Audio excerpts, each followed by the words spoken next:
ನಮಸ್ಕಾರ ಕರ್ನಾಟಕ. ಈ ಧರ್ಮಸ್ಥಳದ ಹತ್ಯಾಕಾಂಡ ಏನಿದೆ,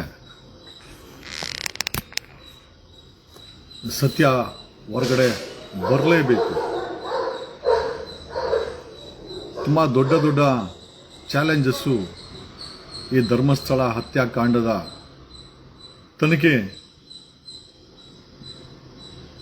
ಶುರು ಮಾಡಬೇಕಾಗಿರೋದ್ರಿಂದ ನಾವು ಸಾಕಷ್ಟು ಚಾಲೆಂಜಸ್ಸು ಈ ಹತ್ಯಾಕಾಂಡದಲ್ಲಿ, ಈ ಧರ್ಮಸ್ಥಳದ ಹತ್ಯಾಕಾಂಡದಲ್ಲಿ ಈ ಕೇಸನ್ನು SIT ಕೊಡೋಯಿಂದ ಹಿಡಿದು, ಈಗ SIT ಕೈಯಲ್ಲಿ ತನಿಖೆ ಮಾಡಿದಿಂದ ಹಿಡಿದು, ಬೆಳ್ತಂಗಡಿ ಪೊಲೀಸರ ಹತ್ರ ದಾಖಲೆ ಹುಡ್ಕೊಳೋದಾಗಿದ್ದು, ಬೆಳ್ತಂಗಡಿ ಪೊಲೀಸರು 16 ವರ್ಷದ ದಾಖಲೆ ಸುಟ್ಟಾಕಿದ್ದರಿಂದ ಹಿಡಿದು, ಮೊದಲ 5 ಪಿಟ್ಟಲ್ಲಿ ಏನೂ ಸಿಕ್ಕದಿರೋದ್ರಿಂದ ಹಿಡಿದು, ಮೊದಲನೇ ಪಿಟ್ಟಲ್ಲಿ ಒಂದು ID ಕಾರ್ಡು, ಆಧಾರ್ ಕಾರ್ಡು, ಒಂದು ಹೆಣ್ಮಗುವಿನ ಬ್ಲೌಸು, ಒಂದು ಬ್ಯಾಗು ಸಿಕ್ಕಿರೋದ್ರಿಂದ ಹಿಡಿದು, 6ನೇ ಪಿಟ್ಟಲ್ಲಿ 25 ಮೂಳೆಗಳು ಸಿಕ್ಕಿರೋದ್ರಿಂದ ಹಿಡಿದು, ಇನ್ನು ಮುಂದಕ್ಕೆ ಯಾವುದೇ ಪಿಟ್ಟಲ್ಲಿ ಏನೂ ಡೀಟೇಲ್ಸ್ SIT ಕೊಡ್ತಾ ಇಲ್ಲ ಅಂತ ಹಿಡಿದು, ನೆನ್ನೆ ಗುಡ್ಡದಲ್ಲಿ ಸಿಕ್ಕಂತ 100 ಪಳೆಯುಳಿಕೆಗಳು, believe it or not, it's more than 5 people, 5 ಜನಕ್ಕಿಂತ ಹೆಚ್ಚು ಜನರ ಪಳೆಯುಳಿಕೆ ಅಥವಾ ಹ್ಯೂಮನ್ ರಿಮೈನ್ಸು ನೆನ್ನೆ ಸಿಕ್ಕಿದೆ. ಎಲ್ಲ ಒಂದು ರೀತಿ ಚಾಲೆಂಜಸ್ ಆದರೂ ಕೂಡ ಆ ಚಾಲೆಂಜಸ್ಗಳು ಸಾಲ್ವ್ ಮಾಡ್ತಾ SITನಲ್ಲಿ ಮಂಜುನಾಥ ಗೌಡನ ಧಮ್ಕಿಯಿಂದ ಹಿಡಿದು, ಅವನಿಗೆ ನಾವು ಕ್ಯಾಕರ್ಸ್ ಒಗೆದು ಸೈಡ್ ಮಾಡಿದಿಂದ ಹಿಡಿದು, ಬೆಳ್ತಂಗಡಿ ಪೊಲೀಸರು ದಾಖಲೆಗಳನ್ನು ಸುಟ್ಟಾಕಿದಿಂದ ಹಿಡಿದು, ಆ ದಾಖಲೆಗಳ ಬಗ್ಗೆ ತಲೆ ಹೊತ್ಕೊಂಡು ಕೂತ್ಕೊಂಡಿದ್ದರಿಂದ ಹಿಡಿದು, ಆಮೇಲೆ ಅದೇ ದಾಖಲೆಗಳು ಕೋರ್ಟಲ್ಲಿದೆ, ಕಾಪಿ ತಗೊಳ್ಳಿ ಅಂತ ಅಡ್ವೈಸ್ ಮಾಡಿದಿಂದ ಹಿಡಿದು, SIT ಒಂದು ಇಂಟ್ರಿಮ್ ರಿಪೋರ್ಟನ್ನು ಸರ್ಕಾರಕ್ಕೆ ಸಲ್ಲಿಸಿದೆ. ಈ ಧರ್ಮಸ್ಥಳದಲ್ಲಿ ನಡೆದಿರುವಂತಹ ಹತ್ಯಾಕಾಂಡವನ್ನು ದಯಮಾಡಿ ಮಾಧ್ಯಮದವರು ಆ ಇಂಟ್ರಿಮ್ ರಿಪೋರ್ಟನ್ನು ಆಕ್ಸೆಸ್ ಮಾಡಬೇಕು. ನಾವು ಆಕ್ಸೆಸ್ ಮಾಡ್ತೀವಿ. SIT ಅವರು ಇಷ್ಟು ದಿನ ಏನು ತನಿಖೆ ನಡೀತು ಅದರ ಒಂದು ಇಂಟ್ರಿಮ್ ರಿಪೋರ್ಟನ್ನು ಸರ್ಕಾರಕ್ಕೆ ಇವತ್ತು ಸಲ್ಲಿಸಿದ್ದಾರೆ. ಸೊ ಮಾಧ್ಯಮದವರು ಆ ರಿಪೋರ್ಟನ್ನು ಪಬ್ಲಿಷ್ ಮಾಡಿ. So we just giving it, coming straight to point. ಧರ್ಮಸ್ಥಳದಲ್ಲಿ SIT ಎಕ್ಸುಮೇಷನ್ ಓಕೆ, ಬಟ್ ಮಾಡ್ತಾ ಇರೋಂಥ ರೀತಿ ಇದೆಯಲ್ಲ, ಇದೆಲ್ಲ ಒಂದಷ್ಟು ಬದಲಾವಣೆಗಳಾಗಬೇಕು. ಎಸ್ಪೆಷಲಿ SIT ಮುಖ್ಯಸ್ಥರಾದಂಥ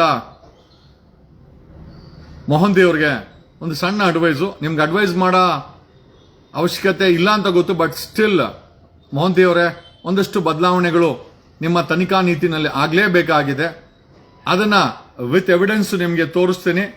ದಯಮಾಡಿ ಅದನ್ನ ಬದಲಾವಣೆಗಳನ್ನ ನೀವು ಮಾಡಲೇಬೇಕು. ಕಾರಣ ಯಾಕೆ ಅಂತಂದ್ರೆ it's in the public interest as well as ಈ ಒಂದು ತನಿಖೆ ವೈಜ್ಞಾನಿಕವಾಗಿ ಕೂಡ ಒಂದು ಒಳ್ಳೆಯ ಉದಾಹರಣೆ ಆಗಲಿ ಅನ್ನೋದು ನಮ್ಮ ಉದ್ದೇಶ. ಜಸ್ಟ್ ಕಮಿಂಗ್ ಸ್ಟ್ರೇಟ್ ಟು ತೋರಿಸ್ತೀನಿ ನಿಮಗೆ. ನೋಡ್ಬೋದು, ಧರ್ಮಸ್ಥಳ ಒಂದು ತಲೆಬುರುಡೆ, ಬೆನ್ನು ಮೂಳೆ ಸೇರಿ ಸುಮಾರು 100 ಮೂಳೆ ಪತ್ತೆ ಆಗಿದೆ ಅಂತ. ಜಸ್ಟ್ ಕಮಿಂಗ್ ಸ್ಟ್ರೇಟ್ ಟು ನಮಗೆ ಇಲ್ಲಿ ನೀವು ನೋಡ್ಬೋದು,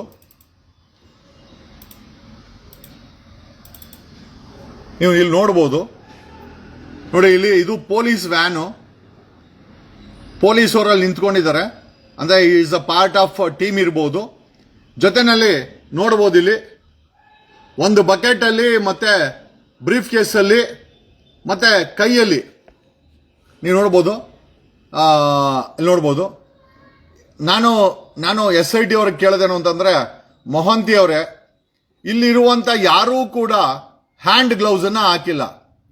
ಸೇಫ್ಟಿ ಮೆಷರ್ಗೆ ಇದು ವೈಜ್ಞಾನಿಕವಾಗಿ ತುಂಬಾ ಇಂಪಾರ್ಟೆಂಟು.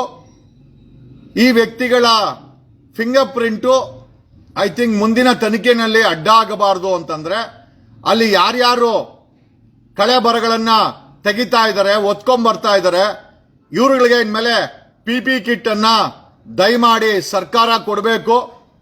ನಮ್ಮ SIT ಅವರ IPSಗಳು ಹೇಳಕ್ಕೆ, ಆದ್ರೆ ಮಾಡೋ ಕೆಲಸ ಮಾತ್ರ ಸ್ಟೋನೇಜ್ ಕೆಲಸ ಮಾಡ್ತಾ ಇದ್ದಾರೆ. ಯಾವುದೋ ಇಂದಿನ ಸಮಯದಲ್ಲಿ ನಾವು ಸ್ಟೋನೇಜ್ ಇದ್ವಲ್ಲ, ಅಲ್ಲ, ನಮ್ಮ ಹತ್ರ PPF ಕಿಟ್ ಇದೆ. ನಾವು SIT ಟೀಮ್ ಕೇಳೋದೇನು ಅಂತಂದ್ರೆ, ಈ ಕಳೆ ಬರವನ್ನ ತೆಗೆಯುವಂತ ವ್ಯಕ್ತಿಗಳಿಗೆ, ವರ್ಕರ್ಸ್ಗೆ, ಇನ್ಕ್ಲೂಡಿಂಗ್ ಯುವರ್ ಪೊಲೀಸ್, ಇಲ್ಲಿ ನೋಡಿ ಯಾರು ಕೂಡ ಸೇಫ್ಟಿ ಗ್ಲೌಸ್ ಅನ್ನ ಹಾಕಿಲ್ಲ, ಇವರು ಕೂಡ ಸೇಫ್ಟಿ ಗ್ಲೌಸ್ ಅನ್ನ ಹಾಕಿಲ್ಲ. ಇದೆಲ್ಲ ಹ್ಯೂಮನ್ ರಿಮೈನ್ಸು, ಎವಿಡೆನ್ಸು.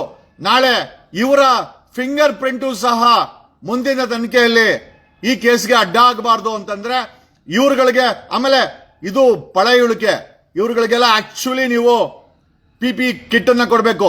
ನಮ್ಗೆ ಕರೋನಾ ಸಮಯದಲ್ಲಿ ಡಾಕ್ಟರ್ಸ್ ಹಾಕೊಳ್ತಾ ಇದ್ದಂತ PPE ಕಿಟ್ ಅನ್ನ ಎಕ್ಸ್ಕಾವೇಟರ್ಸ್ಗೆ, ಈ ವ್ಯಕ್ತಿಗಳಿಗೆ along with mask, helmet, gloves, PPE kit, including ನಿಮ್ ಸ್ಟಾಫ್. ಈತ 100% ಪೊಲೀಸ್ ಕಾನ್ಸ್ಟೇಬಲ್, ಅವನು ಕೂಡ ಹಾಕಿಲ್ಲ, ಮಾಸ್ಕ್ ಹಾಕಿಲ್ಲ, ಹೆಲ್ಮೆಟ್ ಹಾಕಿಲ್ಲ, PPE ಕಿಟ್ ಹಾಕಿಲ್ಲ, ಗ್ಲೌಸ್ ಹಾಕಿಲ್ಲ, ನಕ್ಕೊಂಡು ನಿಂತ್ಕೊಂಡಿದ್ದಾನೆ. ಏನ್ರಿ ಇದು?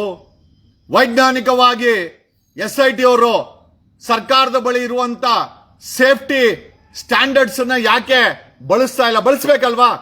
ಮೋಹಂತಿ ಅವರೇ, ನೀವು IPS ಅಧಿಕಾರಿ, ಯಾಕೆ ಈ ವ್ಯಕ್ತಿಗಳಿಗೆ ನೋಡಿ, ಈತ ಪಾಪ ಟೌಲ್ ಅಲ್ಲಿ ಮುಖವನ್ನ ಇರೋದು, ಮೂಗನ್ನ ಮುಚ್ಕೊಂಡಿದ್ದಾನೆ.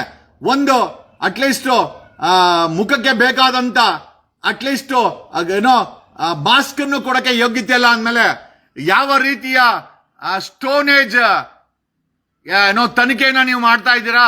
ಇಲ್ಲಿ ನೋಡಿ, ಬರೀ ಗೈಲಿ ಎತ್ಕೊಂಡ್ಬರ್ತಾ ಇದ್ದಾನೆ. ಇದು ಪಳೆಯುಳಿಕೆಯನ್ನ ಬರೀ ಗೈಲಿ ಎತ್ಕೊಂಡ್ಬರ್ತಾನೆ. ಕನಿಷ್ಠ ಗ್ಲೌಸ್ ಆದ್ರೂ ಕೊಡ್ಬೇಕಲ್ವಾ? ಸೇಫ್ಟಿ ನೋಡಿ, ಚಪ್ಪಲಿ, ಕಿತ್ತೋಗಿರೋ ಚಪ್ಪಲಿ. ಈತ ಏನೋ ಶೂ ಹಾಕಿದ್ದಾನೆ, ಈತ ಆ ವರ್ಕರ್ ಕಿತ್ತೋಗಿರೋ ಚಪ್ಪಲಿ ಹಾಕಿದ್ದಾನೆ. ವೈ ಕಾಂಟ್ SIT ಒಂದು ತನಿಖಾ ವ್ಯವಸ್ಥೆಯನ್ನ ಸರಿಯಾದ ರೀತಿಯಲ್ಲಿ ಯಾಕೆ ಮಾಡಬಾರ್ದು? ದಯಮಾಡಿ ಮೊಹಂತಿ ಅವರೇ, ನಿಮ್ಮ ಎಂಟೈರ್ ಟೀಮ್ ಏನಿದೆ, ಎಸ್ಕಾವೇಷನ್ ಟೀಮು ಮತ್ತೆ ಅಲ್ಲಿ ಮಾನಿಟರ್ ಮಾಡ್ತಾರ ಟೀಮು, PPE ಕಿಟ್ ಅನ್ನ ಹಾಕಬೇಕು. ಇಟ್ ಈಸ್ ಸೈಂಟಿಫಿಕಲಿ, ವೈಜ್ಞಾನಿಕವಾಗಿ ಸಹ ತುಂಬಾ ಇಂಪಾರ್ಟೆಂಟ್. PPE ಕಿಟ್ ಅನ್ನ ನಿಮ್ಮ ಎಂಟೈರ್ SIT ಟೀಮ್ ಹಾಕಬೇಕು. ಎಕ್ಸ್ಕಾವೇಷನ್ ಟೀಮ್ ಸೈಟ್ಗೆ ಯಾರು ಹೋಗ್ತಿರೋ ಎಲ್ಲರೂ ಕೂಡ ಅವ್ರು ಹಾಕಬೇಕು. ಜೊತೆನಲ್ಲಿ ಇಲ್ಲಿ ನೋಡಿ, ಅಲ್ರಿ ಕೂಲಿಗಾರ್ ಸಿಗ್ತಾರೆ ಅಂತ ಯಾವುದೇ ರಕ್ಷಣೆ ಕೊಡದೆ ಆ ಒಂದು ಹ್ಯೂಮನ್ ರಿಮೈನ್ಸ್ ಏನಾದ್ರೂ ಇನ್ಫೆಕ್ಷನ್ ಆಗಿ ಏನಾದ್ರೂ ರೋಗ ಬಂದ್ರೆ, ಇಲ್ಲಿ ನೋಡಿ ಪಾಪ ಅವನಿಗೆ ಮಾಸ್ಕ್ ಸಹ ಕೊಟ್ಟಿಲ್ಲ. ಮಾಸ್ಕ್ ಕೊಡದೆ ಯಾವ್ದ್ರಿ ಇದು? Don't you think your exploiting the man power?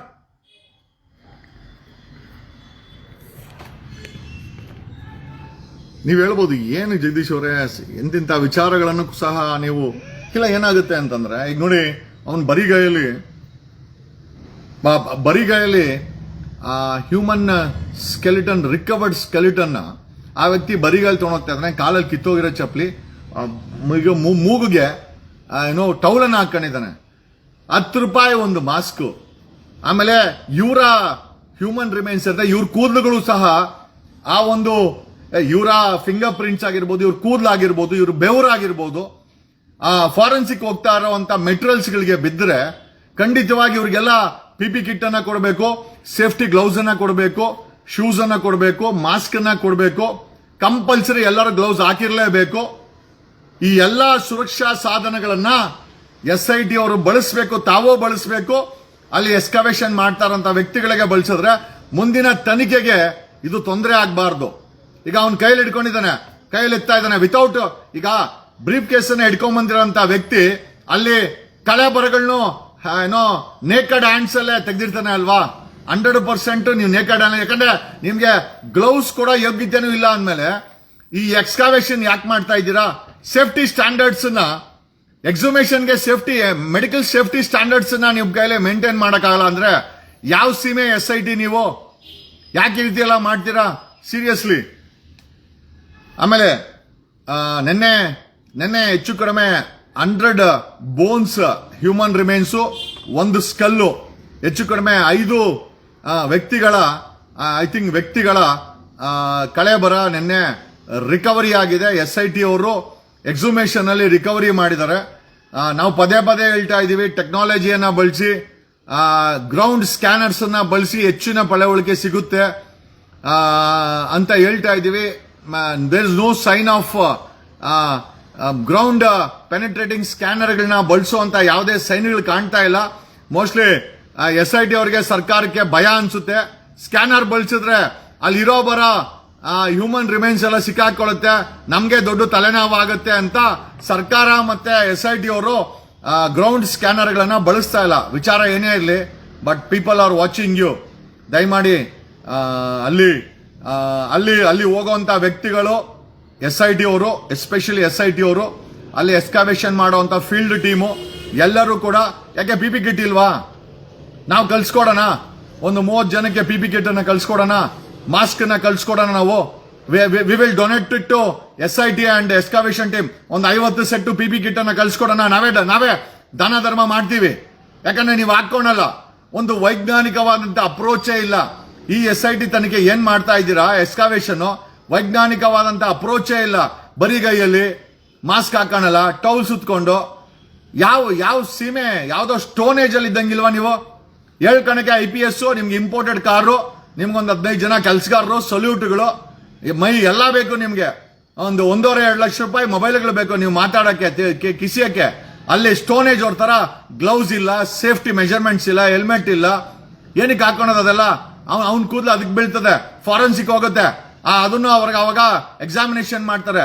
V want scientific I think safety standards to be followed by SIT ಅವರು. ಸೇಫ್ಟಿ ಸ್ಟ್ಯಾಂಡರ್ಡ್ಸ್ ಅನ್ನ at least safety, medical safety standards ಅನ್ನ ಫಾಲೋ ಮಾಡಬೇಕು. ಮಿನಿಮಮ್ ಸೇಫ್ಟಿ ಸ್ಟ್ಯಾಂಡರ್ಡ್ಸ್ ಅನ್ನ. Gloves ಇಲ್ಲ, ಹೆಂಗ್ರಿಕ್ ಎತ್ಕೊಂಡ್ಬರ್ತಾನ ಅವ್ನು ಎತ್ಕೊಂಡ್ಬರ್ಬೇಕಾದ್ರೆ ಅವ್ನ ತಲೆ ಕೂದಲೆಲ್ಲ ಆ ಒಂದು ಕಳೆ ಬರಕ್ ಬೀಳ್ತದೆ, ಅದು ಲ್ಯಾಬ್ಗೆ ಹೋಗುತ್ತೆ. ಅವನ ಫಿಂಗರ್ ಪ್ರಿಂಟ್ ಲ್ಯಾಬ್ಗೆ ಹೋಗುತ್ತೆ.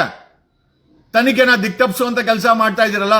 ಮಿನಿಮಮ್ ಮೆಡಿಕಲ್ ಸೇಫ್ಟಿ ಸ್ಟ್ಯಾಂಡರ್ಡ್ಸ್ ಅನ್ನ SIT ಫಾಲೋ ಮಾಡಿಲ್ಲ ಅಂತಂದ್ರೆ ಯಾವ ಸೀಮೆ SIT ನೀವು, ಯಾವ ಸೀಮೆ IPS ಓದಿದ್ದೀರಾ? ಮೊಹಂತಿ ಅವರೇ, ಇಷ್ಟು ನೆಗ್ಲಿಜೆನ್ಸಿನ ಯಾಕೆ? ಅಲ್ಲಿ ಲೋಕಲ್ ಆಸ್ಪತ್ರೆನಲ್ಲಿ ಕೇಳಿದ್ರೆ, ಮೆಡಿಕಲ್ ಆಸ್ಪತ್ರೆ ಕೇಳಿದ್ರೆ PP ಕಿಟ್ ಕೊಡಲ್ವಾ? ಕರೋನಾ ವೈರಸ್ ಅಲ್ಲಿ ಎಲ್ಲಾ ಡಾಕ್ಟರ್ಸ್ PP ಕಿಟ್ ಹಾಕೊಂಡಿದ್ರು. ನೀವು ಹಾಕೊಂಡ್ ಮಾಡಕ್ಕೆ ಏನ್ ದೊಡ್ಡ ರೋಗ? ಆಮೇಲೆ ಅಲ್ಲಿ ಬಕೆಟ್ ಅಂತೆ. ಯಾಕೆ? ಆ ಹ್ಯೂಮನ್ ರಿಮೈನ್ಸ್ ನ ಕಲೆಕ್ಟ್ ಮಾಡಕ್ಕೆ ಸೈಂಟಿಫಿಕಲಿ ನಿಮ್ಗೆ ಕಂಟೈನರ್ಸ್ ಇಲ್ವಾ? ಬಕೆಟ್ ಅಲ್ಲೆಲ್ಲ ಕಲೆಕ್ಟ್ ಮಾಡ್ತಾ ಇದ್ದೀರಾ. ಏನ್ ಬೇಜವಾಬ್ದಾರಿ ಕೆಲಸ ಮಾಡ್ತಾ ಇದ್ದೀರಾ? ಅಟ್ಲೀಸ್ಟ್ ಗೆಟ್ ಸಮ್ ಏನೋ ಸರ್ಕಾರಕ್ಕೆ ಕೇಳಿ, ಆ ಬಕೆಟ್, ಪ್ಲಾಸ್ಟಿಕ್ ಅವೆಲ್ಲ ಯೂಸ್ ಮಾಡೋದ್ ಬದಲು ವೈಜ್ಞಾನಿಕವಾಗಿ ಪರ್ಟಿಕ್ಯುಲರ್ ಕಂಟೈನರ್ಸ್ ಬರುತ್ತೆ. Why can't you use it? ಯಾಕೆ ತಾವು ಯೂಸ್ ಮಾಡಬಾರ್ದು? ಅಲ್ಲಿ ಕೆಲಸ ಮಾಡೋ ಯಾರಿಗೂ ಕೂಡ PP ಕಿಟ್ ಕೊಟ್ಟಿಲ್ಲ, ನೀವು ಹಾಕೋಣಲ್ಲ. ಅದು ಏನ್ ಗಲೀಜ್ ಕೆಲಸ ಮಾಡ್ತಿರೋ SIT ಅವರು. ಅಲ್ಲ, ನಿಮ್ಮನ್ನು ಯಾರು SIT ಅಂದಿದ್ದು? ನಿಮ್ಗೆ ಯಾರು ಮಾನಿಟರ್ ಮಾಡ್ತಾ ಇರೋದು? ಸರ್ಕಾರಕ್ಕೆ ಬುದ್ಧಿ ಇಲ್ಲ, ಎಲ್ಲ ಇಂತ ಲದ್ದಿರೋ ಮುಂಡೆವೆ ಗೆದ್ದಿರೋದು. ನಿಮ್ಗೂ ಬುದ್ಧಿ ಇಲ್ವಾ? ವೈಜ್ಞಾನಿಕವಾದಂತ ಸ್ಟ್ಯಾಂಡರ್ಡ್ಸ್ ಅನ್ನ SIT ಮೇಂಟೈನ್ ಮಾಡಬೇಕು. ವೈಜ್ಞಾನಿಕವಾದಂತ ಸೇಫ್ಟಿ ಸ್ಟ್ಯಾಂಡರ್ಡ್ಸ್ ಅನ್ನ SIT ಮೇಂಟೈನ್ ಮಾಡಬೇಕು. ಅಲ್ಲಿ ಹೋಗುವಂತ ಪ್ರತಿಯೊಬ್ಬರು PP ಕಿಟ್ ಅನ್ನ ಹಾಕೋಬೇಕು, ಗ್ಲೌಸ್ ಅನ್ನ ಬಳಸಬೇಕು, ತಲೆ ಕೂದಲು ಮಿಕ್ಸ್ ಆಗಬಾರ್ದು, ನಿಮ್ಮ ಫಿಂಗರ್ ಪ್ರಿಂಟ್ಸ್ ಅಲ್ಲಿ ಇಂಪ್ರಿಂಟ್ ಆಗಬಾರ್ದು. ಎಲ್ಲ ಸೇಫ್ಟಿ ಸ್ಟ್ಯಾಂಡರ್ಡ್ಸ್ ನೀವು ಬಳಸಬೇಕು. ಕಣ್ಣಿಗೆ ಗ್ಲಾಸು, ಮಾಸ್ಕ್, ಅವಶ್ಯಕತೆ ಇದ್ರೆ ಅಲ್ಲಿ ಮೆಡಿಕಲ್ ಟೀಮು ಜೊತೆನಲ್ಲಿ ಸಿಲಿಂಡರ್, ಆಕ್ಸಿಜನ್ ಸಿಲಿಂಡರ್ಸ್ ಎಲ್ಲ ಬಳಸಬೇಕು. ಏನು ಬಳಸಬೇಡಿ. ಸ್ಟೋನ್ ಏಜ್ SIT ಅವರು. ಏನ್ ಹೇಳಪ್ಪ, ನಾವು ಇರೋದನ್ನ ಹೇಳ್ತಾ ಇದೀವಿ. ಅಲ್ಲ, ಯಾರು ನಿಮ್ಮನ್ನ ಹೇಳಿದ್ದು? ಎಕ್ಸುಮೇಷನ್ ಮಾಡ್ತಾ ಇದ್ರಂತ ಯಾರಿಗಾನ ಅನ್ಸುತ್ತಾ? ಒಳ್ಳೆ ಹೊಲದಲ್ಲಿ ಪೈರ್ ಕಿತ್ಕೊಂಡ್ಬಂದಂಗೆ ಕಿತ್ಕೊಂಬತ್ತಾ ಇದ್ದೀರಾ. ಎತ್ಕೊಂಡ್ಬಂದು ಅವ್ನ ಕೈಯಲ್ಲಿ ಹಿಡ್ಕೊಂಡಿದ್ದಾನೆ, ಮೂಕಕ್ಕೆ ಮುಚ್ಕೊಂಡಿದ್ದಾನೆ. ಏನ್ ಸೀಮೆ ಎಕ್ಸುಮೇಷನ್ ಮಾಡ್ತಾ ಇದ್ದೀರಾ? ನಮ್ಗಂತೂ ಅರ್ಥ ಆಗ್ತಾ ಇಲ್ಲ. ಕನಿಷ್ಠ ವೈಜ್ಞಾನಿಕವಾದಂತ ಸೇಫ್ಟಿ ಸ್ಟ್ಯಾಂಡರ್ಡ್ಸ್ ಅನ್ನ SIT ಫಾಲೋ ಮಾಡ್ತಾ ಇಲ್ಲ. ನಿಮ್ಗೆ ಇಷ್ಟ ಬಂದಂಗೆ ಮಾಡ್ತಾ ಇದ್ದೀರಾ. ಆ ಹುಡುಗರು ಈಗ ಬರಿಗೈಲಿ ಎತ್ಕೊಂಡ್ಬಂದವನೆ ಅಂತ ಹೇಳಿದ್ರೆ, ಅಲ್ಲಿ ಎಕ್ಸುಮೇಷನ್ ಮಾಡ್ಬೇಕಾದ್ರೆ ಗ್ಲೌಸ್ ಇಲ್ದರನೆ ಅದನ್ನೆಲ್ಲ ಎತ್ತಾ ಇದ್ದೀರಾ. ನೀವು ಯಾರು ಮುಟ್ಟಕ್ಕೆ ನೇಕಡ್ ಹ್ಯಾಂಡ್ಸ್ ಅಲ್ಲಿ? ನಿಮ್ಗೆ ಅಡ್ವೈಸ್ ಕೊಡ್ತಾರ ಯಾವನು? ಅಲ್ಲಿರೋ ಡಾಕ್ಟರ್ಗೆ ಅಡ್ವೈಸ್ ಏನು ತಗೊಂಡಲ್ಲ. ಯಾಕಂದ್ರೆ ನೀವು IPS ಅಲ್ವಾ? ನಾನೇ IPS, ನಾನೇನ್ ಬೇಕಾದ್ರೆ ಮಾಡ್ತೀನಿ. ಏನ್ ಬೇಕಾದ್ರೆ ಮಾಡಿ ಸಾಯ್ಬೇಡಿ. ಅಲ್ಲಿ ಏನ್ ಬೇಕೋ ಅದನ್ನ ಮಾಡಿ. ವೈಜ್ಞಾನಿಕವಾದಂತಹ ಸೇಫ್ಟಿ ಸ್ಟ್ಯಾಂಡರ್ಡ್ಸ್ ನ ಮೇಂಟೈನ್ ಮಾಡಕ್ಕಾಗಿಲ್ಲ ಅಂದ್ರೆ tomorrow we will file A case against SIT ಮೇಲೆ ಕೇಸ್ ಫೈಲ್ ಮಾಡಬೇಕಾಗತ್ತೆ. ಯೋಗ್ಯತೆ ಅಲ್ದಂತ ದರಿದ್ರ ಮುಂಡೆವು. ಒಂದು ಸೇಫ್ಟಿ ಸ್ಟ್ಯಾಂಡರ್ಡ್ಸ್ ನ ಮೇಂಟೈನ್ ಮಾಡಕ್ ಬರಲ್ಲ. ಹೆಲ್ತ್ ಸೇಫ್ಟಿ ಸ್ಟ್ಯಾಂಡರ್ಡ್ಸ್ ಬರಿಗಾಲ ಎತ್ಕೊಂಬತ್ತವನೆ. ಯಾವನೋ ನಿಮ್ಗೆ ಹೇಳಿದ್ದಲೇ? ಬರಿಗಾಲ ಎತ್ಕೊಂಬರಕ್ಕೆ ಯಾವನ ಹೇಳಿದ್ದು? ಯಾವನಲ್ಲಿ ಮಾನಿಟರ್ ಮಾಡ್ತಾರೆ ಅದಕ್ಕೆ ಹೇಳಿದ್ದು. ಒಬ್ಬ ರಿಟೈರ್ಡ್ ಹೈಕೋರ್ಟ್ ಜಡ್ಜ್ ಅನ್ನ, ಒಂದು ಸೀನಿಯರ್ ಸರ್ಜನ್ ಅನ್ನ ಅಲ್ಲಿ ಮಾನಿಟರ್ ಮಾಡಕ್ಕೆ ಹಾಕಿ ಅಂತ ಸರ್ಕಾರಕ್ಕೆ ಬಡ್ಕೊಂಡ್ವಿ. ಈ ಸರ್ಕಾರ ನೋಡಿದ್ರೆ ಅವ್ರದೇ ಯಾವ್ದೋ ಬಿಸಿಲ್ ಅವ್ರೆ. ರಾಹುಲ್ ಗಾಂಧಿ ಅಂತೆ, ಇನ್ನೊಂದು ಗಾಂಧಿ ಅಂತೆ, ಇಲ್ಲೇನೋ ಏನೋ ಎಕ್ಸ್ಪೋಜರ್ ಅಂತ ಡಿ ಕೆ ಶಿವಕುಮಾರ್ದು ಅಲ್ಲ, ಅಲ್ಲಿ ಗ್ಲೌಸ್ ಇಲ್ಲ, ಏನೋ ಪಿ ಕಿಟ್ ಇಲ್ಲ, ಅಲ್ಲಿ ಆ ಪಳೆಯುಳಿಕೆ ಹಾಕೊಂಬರಕ್ಕೆ ವೈಜ್ಞಾನಿಕವಾದಂತ ಕಂಟೈನರ್ ಇಲ್ಲ ಕಳ್ಸೋಣ ಹೇಳಿ, ಒಂದು 50 ಪಿ ಕಿಟ್ ಕಳ್ಸೋಣ, gloves, helmet, head gears, safety, medical health ಕಿಟ್ಗಳನ್ನ ನಾವೇ ಡೊನೇಟ್ ಮಾಡೋಣ, ಹಂಗಾರು ಇದ್ರೆ ಹೇಳಿ ಹಾಕ್ತೀವಿ. ಏನ್ ಜನನೋ ಅದೇನ್ ಸ್ಟ್ಯಾಂಡರ್ಡ್ಸ್, ಅವನ್ನೆಲ್ಲ ಮುಟ್ಟಿ ಪಟ್ಟಿ ಆ ಎವಿಡೆನ್ಸ್ಗಳನ್ನೆಲ್ಲ ಡ್ಯಾಮೇಜ್ ಮಾಡಕ್ಕೆ ಫಾರೆನ್ಸಿಕ್ ಅವರು ಅವಾಗ ಹೇಳಿ ಇಲ್ಲ ಇದನ್ನ ಇವನ್ ಮುಚ್ಚಾಕಿಲ್ಲ, ಅಲ್ಲ ಅದ್ರ ಮೇಲೆ ಏನಾದ್ರೂ ಒಂದು ಇದ್ದಿರ್ತದಲ್ಲ. ನೀವು ನೇಕಡ್ ಹ್ಯಾಂಡ್ಸ್ ಅಲ್ಲಿ ಮುಟ್ಟಿ SIT ಅವರು ಅಲ್ಲಿರೋ ಆಳುಗಳು ನೀವು ಯಾಕೆ ಡ್ಯಾಮೇಜ್ ಮಾಡ್ತಾ ಇದ್ದೀರಾ? Why are you damaging the exhumated human remains? ಅಲ್ಲ ಅಟ್ಲೀಸ್ಟ್ ಗ್ಲೌಸ್ ಹಾಕೊಂಡಾದ್ರು ಮುಟ್ರಿ, ಏನ್ ದನನ ನೀವೆಲ್ಲ? ನನ್ ಗೊತ್ತಿಲ್ಲ ಏನ್ ಹೇಳ್ಬೇಕೋ ಇವ್ರಿಗೆಲ್ಲ. ಅದ್ ಎಲ್ಲಿಂದ ಯಾವ್ದನ ಗ್ರಹದಿಂದ ಬಂದ್ಬಿಟ್ಟಿದ್ದೀರಾ ಎಲ್ಲ ಸೇರ್ಕೊಂಡು, ಯಾವ್ದೋ ಮಾರ್ಸಿಂದ ಬಂದು ಎಕ್ಸಿಬಿಷನ್ ಮಾಡ್ದಂಗ್ ಮಾಡ್ತೀರಾ. ನೀವು ಭೂಮಿ ಮೇಲೆ ಇರೋದು ಭಾರತದಲ್ಲಿ, ಕರ್ನಾಟಕದಲ್ಲಿ. ಏನ್ ಕಲ್ತಿದ್ದೀರಾ ನನಗಂತೂ ಅರ್ಥ ಆಗ್ತಾ ಇಲ್ಲಪ್ಪ. ಏನ್ ಹಂಗಾರೆ ಮಾನಿಟ್ರ್ ಪುಕ್ಸಟ್ಟೆ ಏನಿದು? ಅಲ್ಲ ಕನಿಷ್ಠ ಒಂದು ಗ್ಲೌಸ್ ಹಾಕ್ಬೇಕು ಅನ್ನೋ ಕಾಮನ್ ಸೆನ್ಸ್ ಇಲ್ದಂತ ಮುಂಡೆವು ಅಂತಂದ್ರೆ ನೀವೇ ಅಂತ ಅನ್ಸುತ್ತೆ. ಮೋಸ್ಟ್ಲಿ ಯಾವ್ದಾದ್ರು ಬೇರೆ ಗ್ರಹದಿಂದ ಬಂದ್ಬಿಟ್ಟು ಕೆಲಸ ಮಾಡ್ತಾ ಇದ್ದೀರಾ. ಕನಿಷ್ಠ IPS ಓದ್ಬೇಕಾರೆ ಮಿನಿಮಮ್ ಸೇಫ್ಟಿ ಸ್ಟ್ಯಾಂಡರ್ಡ್ಸ್ ಏನು ಓದಿಲ್ವಾ? Helmet, gloves, mask, P kit ಇಲ್ಲ ಬೇಕಾದ್ರೆ ಹೇಳು ಕೊಡ್ಸೋಣ, ಬೇಕಾದ್ರೆ ಹಾಳ ಹೋಗ್ಲಿ, ಹಾಕೊಂಡು ಕೆಲಸ ಮಾಡಿ ಅಭ್ಯಾಸನೇ ಇಲ್ಲ. ಅವ್ನು ನಿಮ್ಮ ಅವನು PC ನಗ್ತಾವನೆ ನಿಂತ್ಕೊಂಡಲ್ಲಿ, ಅವನು ಹಾಕೊಂಡಿಲ್ಲ. ಅಯ್ಯೋ ದೇವ್ರೆ, ಏನಾರ ರೋಗ ಗೀಗ ಬಂದ್ರೆ ಬಾಡಿ ಹ್ಯೂಮನ್ಸ್ ತೆಗಿತಾ ಇದ್ದಾರಲ್ಲ, ಏನಾರ ರೋಗ ಗೀಗ ಬಂದ್ರೆ ಏನ್ ಬರಲ್ಲ ಅಂತನಾ? ಬಂದ್ರೆ ಏನ್ ಮಾಡ್ತೀರಾ? Please understand, you are doing some investigation. ಇದು ಯಾವ್ದೋ ಸಂತೆನಲ್ಲಿ ನಿಂಬೆಹಣ್ಣು ಮಾರೋ ಕೆಲಸ ಅಲ್ಲ ಇದು. ಓಕೆ, ಇದು ತನಿಖಾ ವ್ಯವಸ್ಥೆ. ಆ ತನಿಖಾ ವ್ಯವಸ್ಥೆಗೆ ಒಂದು ಸ್ಟ್ಯಾಂಡರ್ಡ್ಸ್ ಇರ್ತದೆ.